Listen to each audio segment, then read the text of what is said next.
Bonjour, je suis Hakim La'alam et je vous propose ma chronique du jeudi 6 janvier 2022. Elle s'intitule « Je fais un dessin ou tout le monde a compris ?» Eh ben voilà, fallait juste se montrer patient et c'est livré à domicile, chaud devant. Le dernier rapport de la Banque mondiale, fustigeant la DZI, a été très largement inspiré par un homme. La minuscula homme, c'est fait exprès. Ce bonhomme, d'origine tunisienne, officie depuis quelques années déjà à la Banque mondiale. Il a même été en charge à un moment du dossier Maroc. Tiens.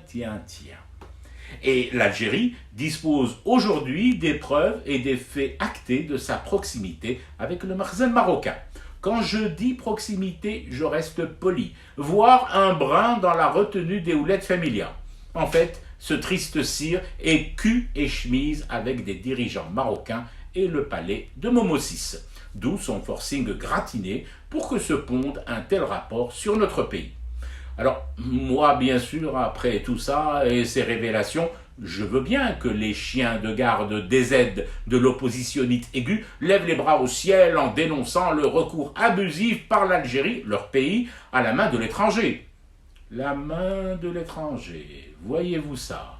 Donc ce monsieur, j'insiste encore une fois sur le M minuscule, c'est la main de l'étranger, brandie à tort et à travers par les désédiens kéchiristes. Et les 3 camionneurs civils tués par des drones marocains, c'était aussi la main de l'étranger agitée tendancieusement? Et Pegasus et les 6000 personnalités algériennes espionnées par le Makhzen, c'est aussi l'usage intensif de la main de l'étranger. Et le représentant du Maroc à l'ONU qui fait circuler un document dans lequel le royaume prend fait et cause pour le MAC séparatiste. On classera ça aussi dans la rubrique abusage par Alger de l'argument main de l'étranger. Non, faut juste nous le dire, les bonnes âmes compatriotes. Mais là, mes loulous, ce n'est plus la main de l'étranger, mais c'est carrément le poignet, le coude, le bras, voire tout le corps et même plus. Faut faire un dessin peut-être pour que vous ouvriez enfin les yeux, souleviez les paupières trop engluées par le sommeil réel ou fin. Vous cherchez quoi à la fin? Qu'un soldat marocain frappe à la porte de votre domicile pour enfin y croire? Qu'un drone des phares survole en rase-mode votre crâne en vous ordonnant de rentrer dardard à la maison en attendant que vous en remettiez les clés au mkhazni local qui aura été désigné pour gérer votre quartier, votre cité?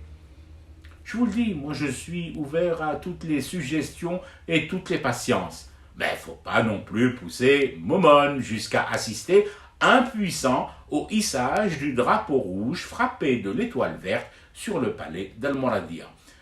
Parce qu'à force d'accuser Gigi et l'ANP de faire de la surenchère avec la main de l'étranger, on va y arriver les copains. Arriver à quoi? À fumer du thé marocain, à la belle étoile, une main devant, une main derrière, nu devant ce cauchemar qui continue. C'était Hakim La'alam, je vous retrouve samedi pour une autre chronique et une autre façon de dire son amour à l'Algérie.